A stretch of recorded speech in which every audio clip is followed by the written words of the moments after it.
Have you ever had those bizarre nightmares that seem like, they just won't go away? You're paralyzed, you can't move, you can't speak. Yeah, there's actually a name for this, okay? It's called sleep paralysis. Kristen Cole's here to shed some light on who gets it and how to make it stop.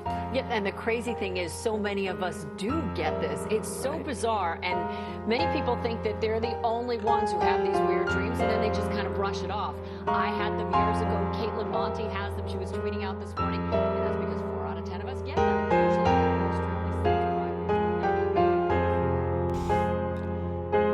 Welcome back to the Tangent Podcast. It is great to be back with you. Jack, how are you doing today? Oh, I am just so dandy. How are you? I'm doing well. I'm glad to hear it. I had a job interview today that may that's exciting. Potentially take me back up to Logan again. Oh, so please. That would be fun. Yeah, I'm excited about that, and life is good. Life is really glad good. to hear it. Well, unfortunately, we don't have a beverage for today because I could not find it. But we will get it next time. I also couldn't find it. Yeah, I found it last week, and then today it was gone. So, if it helps, I am now drinking Dr. Pepper Zero Sugar at the moment. And I am drinking Mountain Dew Code Red. So, I'll give you my review on this. It's good. It's not as good as the real stuff, but I mean, I'm trying to be healthy. I don't know if this is actually any healthier. That's just what people tell me. I gave Code Red like a 6 out of 10. I don't love it. 6? Code Red's so good. Dude, it's like worst. It's one of the worst of the Mountain Dews for me. Okay, that may be, but like none of them are losers. They're all good. Well, okay, never mind. There's a couple. The recent ones are horrible. Major Melon sucks. Spark. The Spark was okay. I didn't mind Spark. I didn't love it. There's some of the niche ones that you only find at certain places that are kind of gross. Crash Apple. I didn't love that one. Yeah. There was a gingerbread one, not good. Oh yeah, that one was gross. There was a fruitcake one that was pretty gross. Yep, also gross. Like they really need to get the crap together over at Mountain Dew.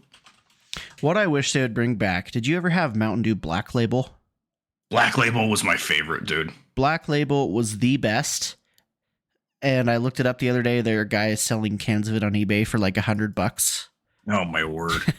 It's so good. That and the Dew Shine. If you remember Dew Shine, that came in the glass bottles. Oh, that was so good. So flipping good. Like, those are the two best for me by far.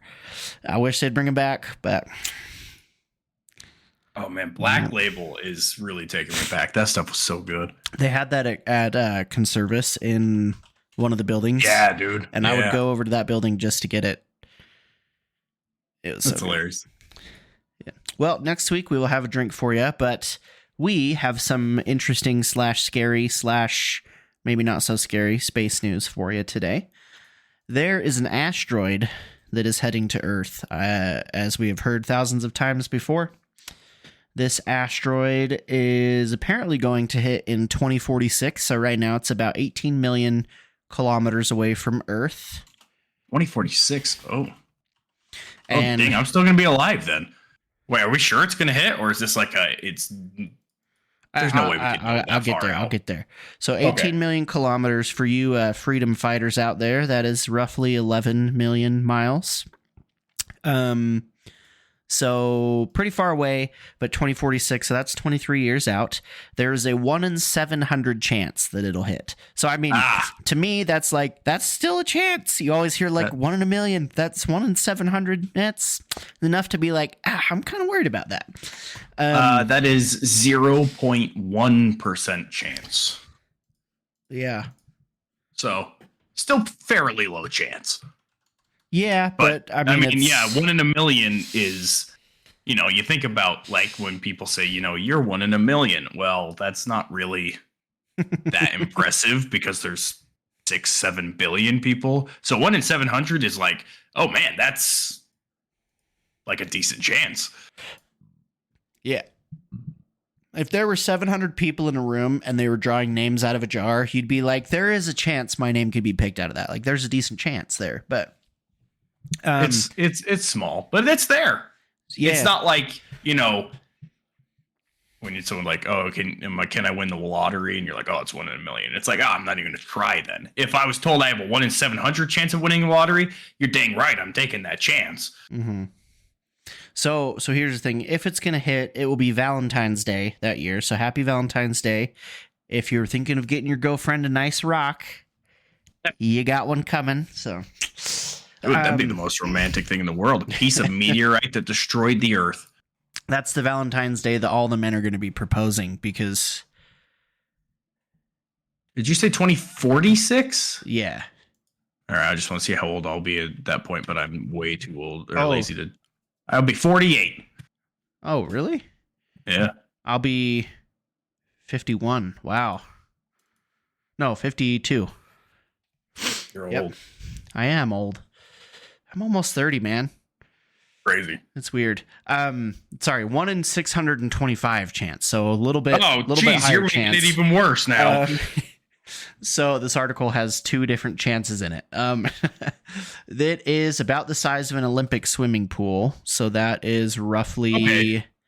That's pretty big, but it's not as big as I was thinking. Yeah, I mean it's decent size, but I was thinking, like size of Rhode Island or something like that. I think that's about the size of a swimming pool, right? It's pretty tiny. Pretty much, yeah. You think though, traveling at like terminal velocity, that striking the Earth, that's going to be pretty devastating. Is there terminal velocity in space? I don't think there's terminal velocity in space. No, if it comes into the atmosphere and hits terminal velocity. Oh yeah, you got a point there. But the atmosphere will take some of it off. Yeah, well, it'll probably be going faster than terminal velocity because the atmosphere will have to slow it down. You're right. Right. So I did some research into the asteroid that killed the dinosaurs. That was 6 miles wide, so much bigger. Much bigger, yeah. Much bigger. But this is crazy. So scientists think that one 66 million years ago, that it triggered a mega earthquake that lasted weeks to months. Oh my word. Yeah. Like, that's crazy. So, I mean, there's going to be millions dead, I would think, if that hits, like, if this Olympic-sized swimming pool one hits the Earth, like, near, like, a major country or city, like, that's going to be devastating for a large chunk of the planet. I don't know about you think millions? I would say, like, tens of thousands. Dude, that's what I would think. It's going to interrupt everything, though. Like, it's going to take down power grids. It's going to, like... That's going to be massive, dude. So you're also saying indirectly as well as directly. Yeah. Like, I think... Like, supply chain issues and power outages and stuff like that will eventually cause that many deaths as well. Okay, I could see that. So I'm thinking along the same lines of, like, a volcano, too. Like, when those erupt, they say that it's going to cover the sun for a certain period of time and stop crops from growing and drop a bunch of dust and... Like, I just think it's going to be, like, catastrophic, in my opinion. And let's hope that doesn't happen. Yeah, we'll see. 1 in 625. So be on the lookout. Valentine's Day of 2046. Happy birthday to my sister on that day. Hope you don't die. Yes. Same. Well, what do you have for us today? Well, we're going to do ourselves a little encounter story, as is tradition. You ready for something we call... Oh, man, this is kind of an interesting title. You ready for this? I whistled for my cats, and then I whistled back. Ooh, I hate whistles. Like mimicking and whistle and mimicking is awful. I hate it. It's a short one, but here's what it says. It says, this took place a few years ago now, just after the panorama began. Maybe I'm pandemic? I'm guessing that was the intended word. Voice chat, probably. My husband and I were watching TV in our family room together, and I heard a strange noise. I whistled for our cats in case they were getting into mischief. It's a specific whistle, one short high note followed by a lower long note. A few seconds later, my whistle was repeated back to me. The same tone and rhythm, and very distinctly my whistle. I looked at my husband, who confirmed that he too heard the whistle, and it was not me. Our very young children were asleep and definitely could not replicate or even whistle at all. We didn't have a smart speaker, and the rest of the house was quiet and dark aside from the initial commotion and whistles. I stopped whistling for the cats that day. Yuck. Yeah, that's kind of terrifying. That, like, the whole mimicking thing to me is one of the freakiest phenomenons that can happen. I hate it because it's either like a skinwalker, a wendigo, some kind of demon, Bigfoot. So what it says, like, it's that's a skinwalker just, practicing to your voice so when it can mimic you for later. It's something freaky, dude. One of the scariest stories I have heard to date is I had a friend tell me he worked up in, I think it was Yellowstone. He worked in, like, he was doing, what do you call it? Like restoration stuff for some of the old, like buildings that are on Yellowstone's property. And they're like 10, 15 miles into the bush, like middle of nowhere. And he's out there by himself for a few days, like doing these restoration efforts. So he backpacks in. It's backcountry, no roads, no people living, like nothing. And he's out there working one day and he's like whistling this tune that like he made up, or like that was his tune, to whistle. And out of the bushes, he hears it coming back to him. And he said like his stomach just dropped. Like you get that feeling like, oh my gosh, like what's going on? And so he said he decided to hightail it out of there because he had this like overwhelming sense of dread. And this thing just kept like whistling back at him. And then he yelled like, stop it. And it yelled back to him, stop it. And it was like mocking him. And so he looked around. There were like no hikers. Like he was in like a meadow, like working on this cabin, and nothing. Like he couldn't see anybody. He was like looking into the tree line trying to find it, and nothing. So he decided to hike out of there. That day it was like over 10 miles. Jeez. And so he started, and the whole way down the trail, he said the thing was like whistling the tune at him and yelling at him to stop it. That's disturbing. Yeah. And don't like that. That story keeps me up at night, and it even happened to me. Like, yeah, seriously. Gives me the creeps. So anything with like whistling or mimicking, I hate it. Yeah, that's terrifying. That's a good one though. That is a good one. Well, I think that leads us nicely into the topic for the day of phenomenon that I've always been interested in and have heard a lot of stories about, never personally experienced it myself, but I've always been interested in it because so many people have common experiences with it. And the topic for today is sleep paralysis. Have you ever experienced sleep paralysis before? I personally have never experienced sleep paralysis. So I've like woken up in the night and like felt weird, but I've always been able to move or like have control of myself. Right. Yeah. Like when people talk about, like, I'm not trying to say I don't think it exists, but it's hard for me to comprehend when people tell me about sleep paralysis because I just don't understand it. Like, I've never woken up and not been able to move. So I'm just like, why don't you just, get up or roll over and go back to bed? Like, yeah, you can't move. Just move. Everyone can move. Like, it just doesn't make sense to me. Right. And so I dug into that a little bit, and I was wondering the same thing, like, why can't you just move? And for a while, I thought it had something to do with the commonalities that people express with, like, shadow demons is the really common one, is that people will not only be paralyzed, but they'll wake up and see, like, a dark shadow figure. So that's one of the more common occurrences of sleep paralysis. And then the other one is alien encounter. So the theory that I always had or thought was, well, these beings or entities are like paralyzing these people so that they can either like abduct them or do whatever, to the person that's paralyzed. So I dove into it a little bit. It seems like tons of people I've talked to have had this experience, and everyone says the same thing. Like, it's scary.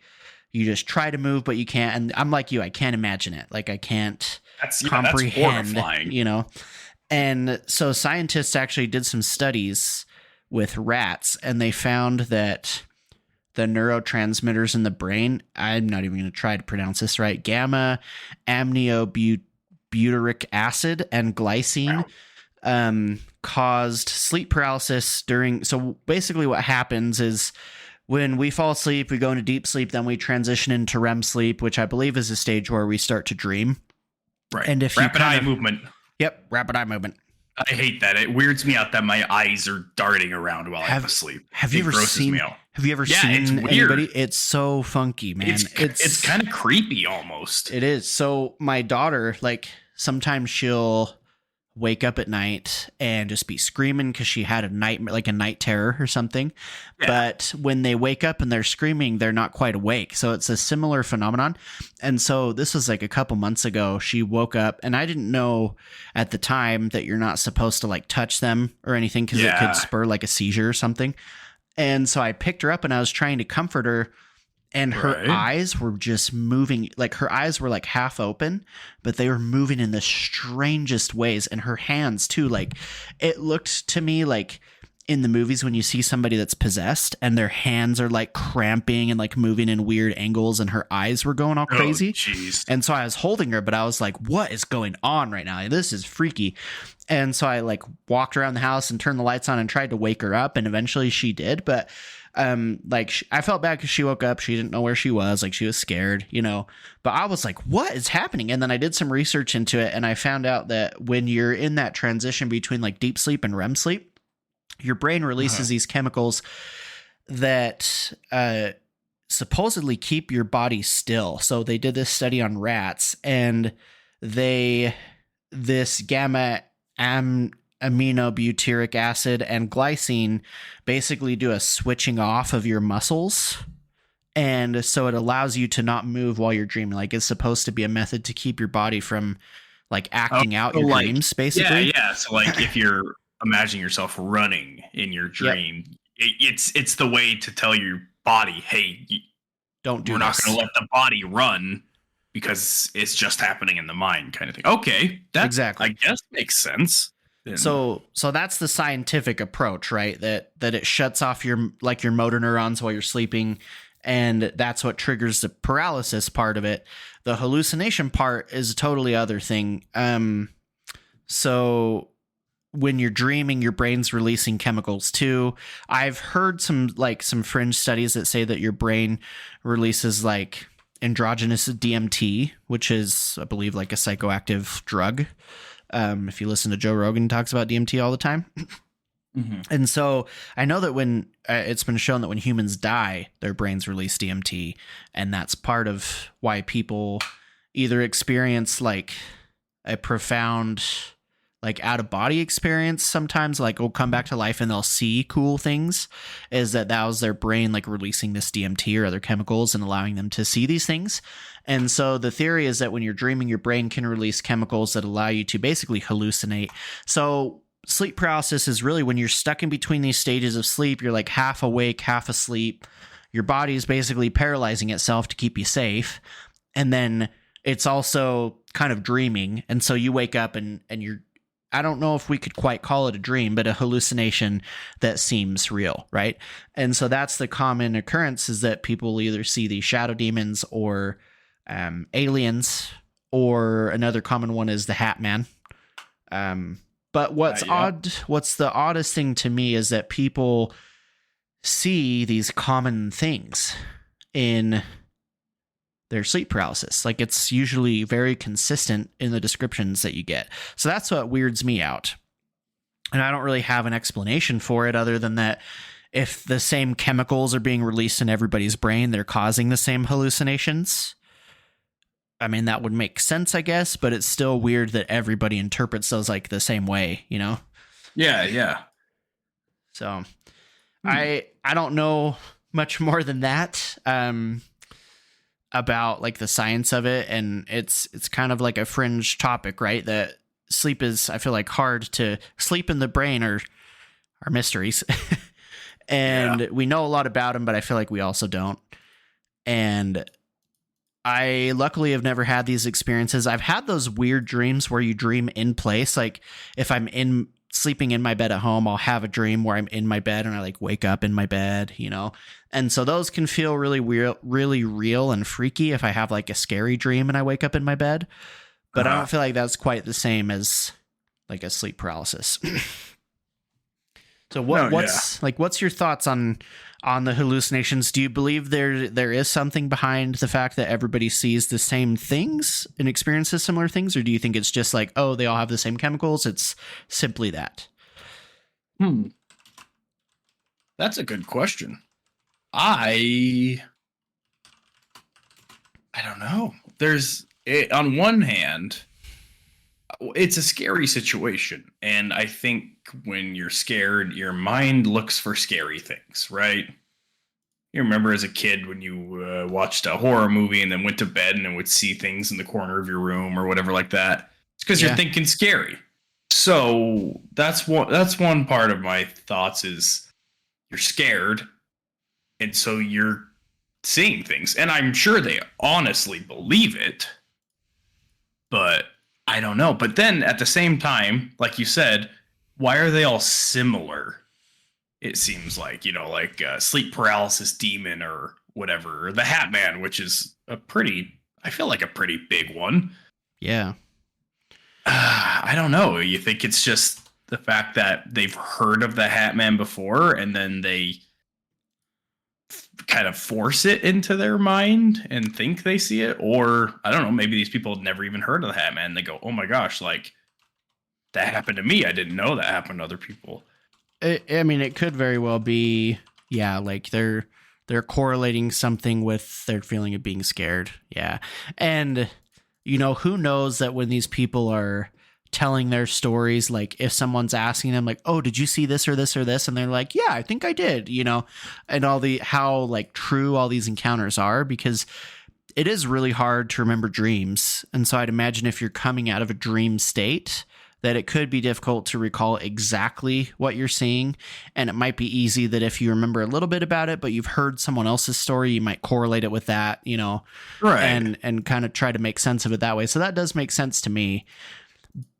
On the flip side of that, I've also heard a lot of commonalities between like psychedelic drug encounters and hallucinations, where people will see a lot of the Hat Man's another one that people see a lot of when they do like acid trips or something like that, where people go kind of to the same world or dimension when they're doing these acid trips or whatever psychoactive drug, mushrooms or whatever they're doing.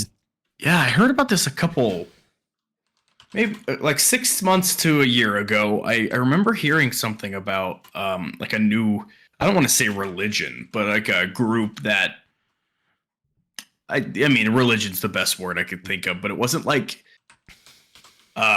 worshiping a god. It was like they would take psychedelic mushrooms and they like honestly believed that it like unlocked the rest of their brain and allowed them to like converse with a entirely different like being or dimension kind of thing. So I don't know, there's got to be something there if a lot of people believe it enough to make a quote unquote religion out of it. Right. And I mean, obviously they got to be seeing some of the same things, right?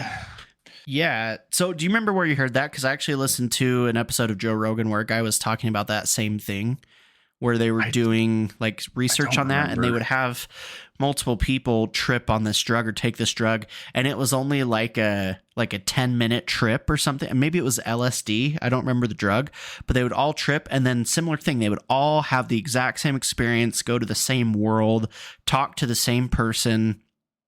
And so they were doing these studies on like tons of different people to basically try and map this like other dimension. They were able to kind of map it out and see what everyone, based on everyone's accounts, what this other dimension looked like. That's crazy. Yeah. And like, I mean, I'm religious and I don't really believe in drugs, but it kind of made me want to like try it because I don't know, like, well, I mean, this is a little bit less about sleep in the mind and stuff. But I've actually heard recently that psychedelic like drugs have been used for clinical studies in like depression and things like that. So it's kind of weird how things are going that way. But anyway, a little bit off topic there. Well, yeah, I mean, I think that it's all connected in that hallucinations, right, seem to be consistent across whether it's sleep paralysis or drug-induced hallucinations. There's some commonalities there that are very interesting. And you're right, they have started to use like psilocybin, which is the active ingredient in magic mushrooms, to treat depression, anxiety. Also ketamine, which I don't think ketamine's I've psychedelic, ketamine. But ketamine therapy is like a leading edge depression, like severe depression treatment. But they actually, they have clinics where you can go. I looked into it, like a psilocybin. There's nothing in Utah, but they have them. There's some places in the country that do it, and a lot of those drugs are also being. I think psilocybin is being used now to treat really heavy PTSD in veterans. So there's a guy in, I think, DC that is getting a license to start like a farm to grow mushrooms that have psilocybin to be able to do like PTSD research and depression research. So kind of cool, the effects that these are having. It is interesting that ancient cultures, we're discovering that a lot of ancient cultures had access to and used these like psychoactive drugs, like a lot of ayahuasca with the Native American or like South American tribes. They found some vessels in ancient Egypt that had like remnants of psychoactive drugs in there too. So they're discovering that a lot of people have used these to, and their theories are like to communicate with a deity or something, kind of like you said, which I think is pretty cool. And yeah, who knows if there really is this other dimension that we're not able to tap into normally, but through sleep or through, I mean, maybe that's what dreams are too. Maybe that's where we go when we dream, and who knows? I did want to read some encounters, and I also have a couple from anonymous friends that I'll share as well. If you have any that you want to share, you can pipe into, but I found a few. The first one was from a friend that I had who he is LDS or Mormon, and so he was preparing to go on his mission. And during the time that he was preparing to go on his mission, he would have these sleep paralysis episodes where a demon would come and choke him out every night. And it would get to the point where the demon would like grab him around the throat and he couldn't breathe. And I don't remember how he got rid of the demon exactly. But he said the demon would tell him things to do as well. Like it would tell him to do certain things or like not go on your mission or like do all this stuff. And he would wake up in the morning with like red marks on his neck. And and he remembers it all like pretty vividly. And so he would have these experiences. And then he said when he got his Mormon garments, like he went to the temple and did his like sacred rituals and everything, and he got his garments. Every time that he would wear those, it would stop. He could still like see the demon in his room sometimes, but it wouldn't choke him out. And then he said one night he was on his mission at this point somewhere in South America or Latin America, and he got really hot, and so he decided to take his garment top off, and that one night he got choked out again for the first time in months. That's insane. And then he said like he slept with his garments on every night after that and never had it happen again. But yeah, he got choked out multiple times. I don't know for how long that happened. I want to say it was, I don't know if it was every night, but over weeks, maybe a month or more, he had this happening to him. So that was one experience that a very close friend of mine had. And then I had another friend who similar, like, and the figure in his dreams was like that black shadow demon. And he told me that he couldn't see a face on it. Like, it's just like blacker than black. Like you can see it in the darkness, like it's darker than dark. Yeah. And there's like no like features to it. He said it looked like a male, like the just shape of a male. It was tall, kind of like stout, like a bigger build. but he couldn't discern any facial features or anything like that. So go to my other friend who he went to watch this movie one night with some friends, like a horror movie, and I think it was called 333 is the name of the movie, if you've ever heard of it. Hey, I've watched that movie. Have you? Is it freaky? Let me make sure I'm actually thinking of the right movie. So it's like a horror movie about the time 3:33 in the morning. No, never mind. I'm thinking about a different movie. I have not seen this one. So it's supposedly like the witching hour 3:33, and so he leaves, like he gets tired, so he decides to go home, and he's sleeping in his room, and he wakes up in the middle of the night, and it's like 3:31. Okay. And he's kind of got 3:33 on his mind, like he's a little freaked out, you know. So he goes back to sleep, and he was tossing and turning for like well over an hour. He wakes up, looks at the clock, and it's 3:32. And Dang. So then he's like, that's really, really strange. I swear I've been sleeping for well over an hour.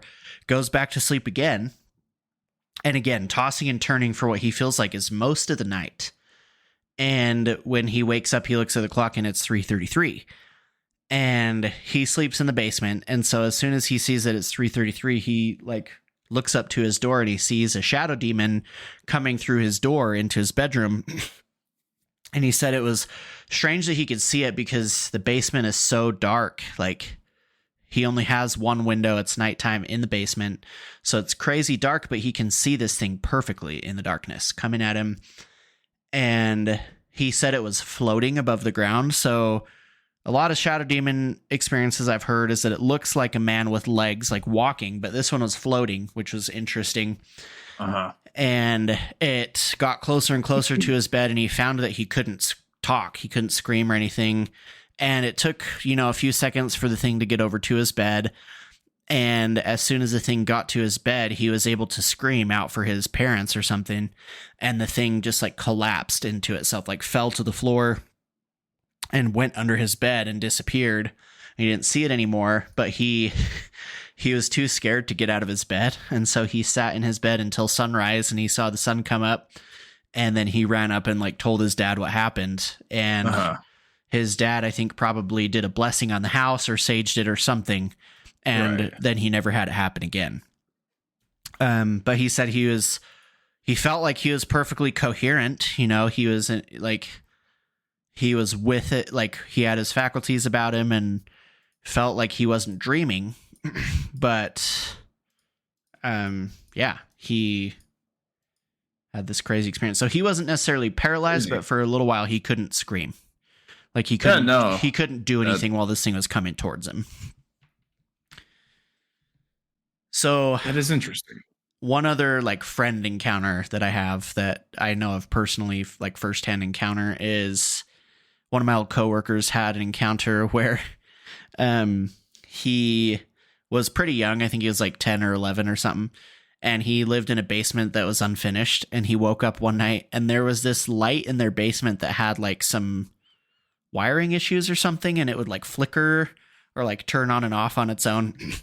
So he said he woke up one night and he sees this shadow demon come into his room. He wasn't scared of it at first. He said it had like a calming presence to it. So this is, I guess, benevolent. I don't know. Or he just wasn't freaked out initially. And maybe he was young enough that he didn't know yet, to be scared or something.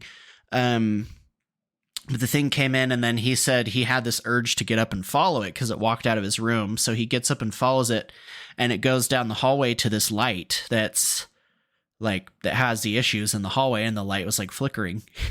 And he said that the shadow figure like touched the wire or did something with the wire on the light, and then it just like disappeared. It went away, and he went back to bed.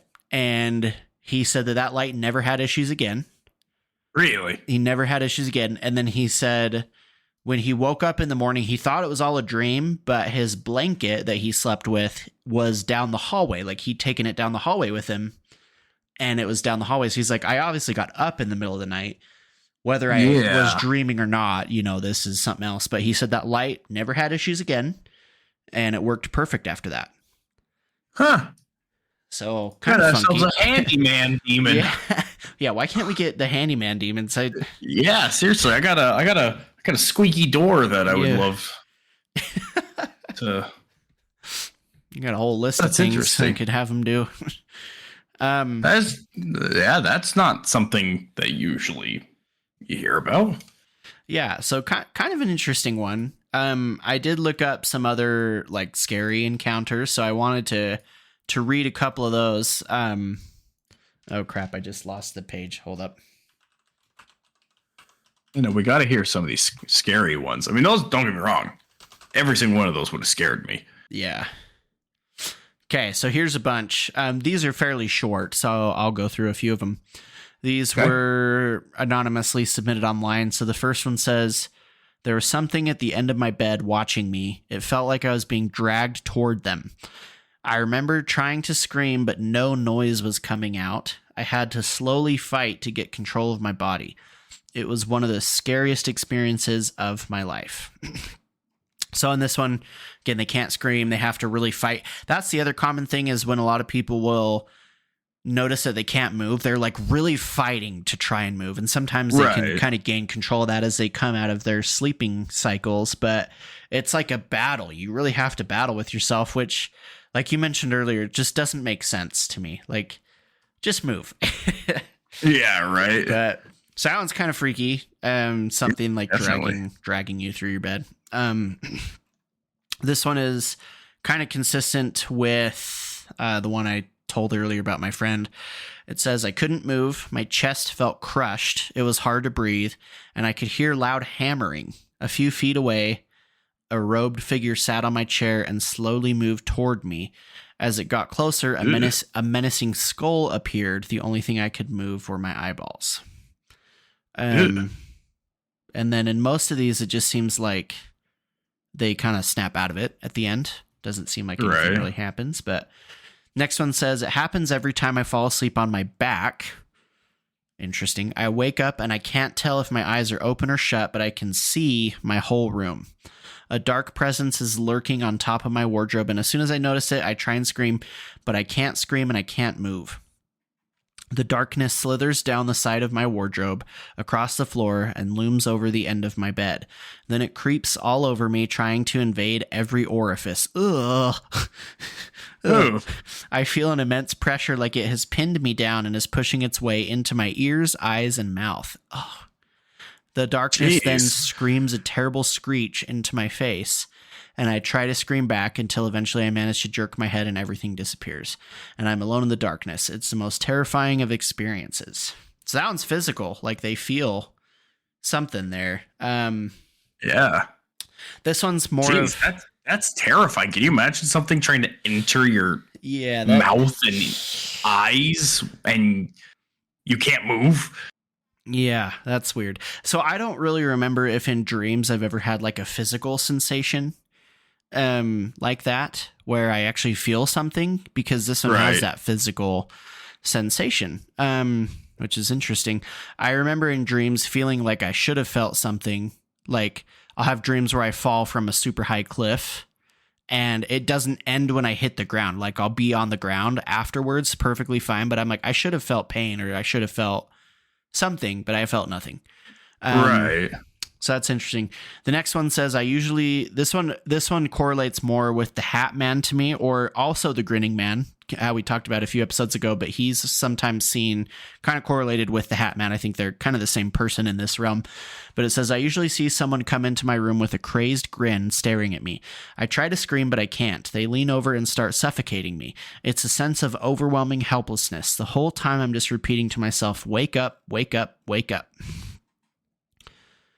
And then the last one I'll read here says, I just lost it. Here we go. My worst experience with sleep paralysis was after I'd been up all night doing an essay. When I finished, I immediately dozed off. The next thing I knew, I thought I had completely woken up, except there was a shadow demon looming over the end of my bed. It didn't have a face, but I could feel it staring at me, and it felt like pure evil. I tried with my whole body to scream, but nothing came out, which only made me panic more. I felt like the demon was about to attack me. Then his head twitched to the side and he pounced on my chest, sort of thrashing at me. I felt like it was suffocating me. I tried to close my eyes again and put all my energy into trying to wake up and move my body. The whole time with the demon hallucinations still attacking me. When I was finally fully awake, I lay in bed for about half an hour, shaking and next to tears. It was probably the scariest thing I've ever experienced. I thought it was just a really vivid nightmare until a few months later when I first read about sleep paralysis online. So a lot of those stories have like suffocation in them, which I hadn't heard any other suffocation encounters other than my friends, which was interesting that there's that commonality too. And I wonder if that has to do with people coming out of that dream cycle, if they have any trouble breathing at all, or like if their breathing is affected. Because I know when we sleep, we breathe a lot slower. And so I'm wondering if that has something to do with where you're trying to wake up and breathe more normally, but you're stuck in that like slow breathing, if it feels like you're suffocating at all, you know? I don't know. Right. Your body's super relaxed and not breathing quickly. But I thought that the commonalities between those were super interesting. And yeah, it freaks me out. Like I read somewhere that around 20% of the population experiences sleep paralysis, whether they all see the demons or not. I don't think they all do, but sleep paralysis where they wake up and they can't move, it's roughly 20% of the population experiences that. So count your lucky stars that you haven't yet. Yeah, seriously. Freaks me I out, don't think though. I can handle that. No, I couldn't. So I want to ask you again, like, what's your thoughts on this? Do you think there is something real with these shadow demons or hat men, or do you think it's pure like brain chemicals causing hallucinations? Oh, man. I would have to say I got to lean a little bit more towards that. Your brain is just kind of playing tricks on you. The only reason I say that is because I don't know. I feel like people that regularly experience it could just set up like a camera and then we could see that. But like I don't know. Maybe it's a projection of sorts that only you can see, or maybe it's like maybe he's invading your mind, not your bedroom. I don't know what I'm saying exactly, but I don't know. It's just crazy how it happens this much and we know nothing about it. Nothing. Right. I mean, very little, if anything, but I'm in the same boat. I think it's like chemically related. I think the brain does weird things when we're awake too. And so the brain to do weird things when we're not coherent and asleep and coming out of dreams, I don't think it's like a stretch at all to say that we could easily hallucinate or that it is just a dream, you know, that you're not awake and it is a dream. How the weirdest thing to me though is just the consistency between them, and I just have to chalk that up now, I guess, to the chemicals in our brains being released is probably all the same, you know, and so it causes that same. But why? Like it just begs the question. Also, why are we built that way to like terrifyingly hallucinate every time we wake up between sleep stages? Like that's a pretty bad design flaw, I think. Yeah, seriously. I don't know. Maybe it's like, you know how in sleep paralysis you're basically in the middle of a sleep and awake, and that's why you can't move, right? Yeah. Well, is it maybe that you're bringing your dreams into the real world, whether that be dreams as in, you know, your mind making something up, or dreams as in, like we said earlier, maybe you're connecting to a different plane of existence or a different dimension and you're still stuck in there, or it got its way over and by the time you wake up, it's your brain like shutting it out, I guess, and closing off that connection. that make sense? Yeah, no, I like that theory, and I think it is probably, to me, one of the most likely explanations. I think the mind is just funky, and like you said earlier, I think we try to make sense of what's going on around us, especially when we're asleep. Like, you have to grasp at what you're looking at and be able to make sense of it. And maybe this is just one way the brain does. I don't know. Or other theory, it's aliens. I've heard a lot of like alien abduction stories through sleep paralysis, because it is common to hear alien abductions, like a person's paralyzed when they get beamed up into the ship or whatever, you know. Right. So it could be aliens. A lot of people say they see like a light outside their window too when they see sleep paralysis, or some in place of the demons will see aliens. So similar encounters, whether they're the same or not, who knows? But yeah, I'm with you. I think it's chemically related, and our brains are just a little bit messed up. Yeah. Wanted to add something in like the sense of, I'm sure my brain is trying to do this, and I'm sure everyone else that's listening is probably trying to do the same thing, is where, well, like, we've done the science on it and we know what sleep paralysis is. Like you said, you gave the scientific explanation for it or whatever. But I do want to say, science has been wrong before. Mm-hmm. Multiple times. Like, something that comes to mind is that I'm pretty sure that I could be wrong about this, but I'm pretty sure that the Egyptians used to believe that the brain was for like cooling blood or something. I could be wrong about that part, but I do know that they didn't, think the brain was where you did any thinking or where you were driving or whatever. I think they thought that was what the heart was. And obviously, technology is much better now, but how do we know we're right still about anything? We really don't. So keep that in mind if you're thinking, well, science has already proved it, kind of thing. Great point. I agree. And yeah, it really is. I mean, it is, I feel like, not 100% sure ever, Never. Like, there's always a chance that, like, you can't honestly tell me that every single piece of science that we know of for a fact today, that one of them is maybe just a little bit wrong.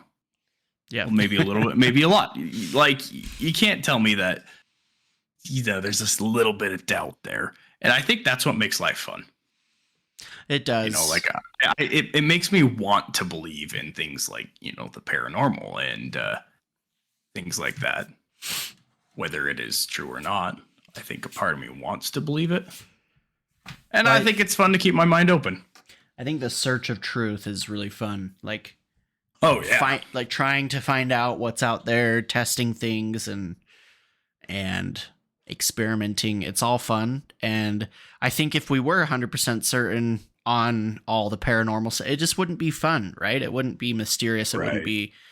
There would be no reason to keep investigating either. Right. Well, if you've ever had any sleep paralysis experiences, please let us know, because we're very interested to hear if you'd like to share them. Also, I'm curious to hear if anyone's ever had a positive one, because I did read one encounter where a lady had basically two angels appear at the end of her bed, and they were like playing flutes.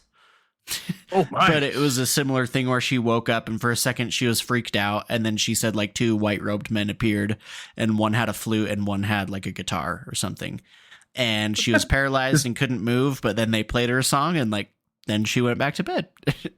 So just like, oh, sorry to wake you, we're just practicing. Let's play you a lullaby back to sleep. Yeah. But I'm curious to hear if anyone has any positive ones or good experiences with it. Yeah.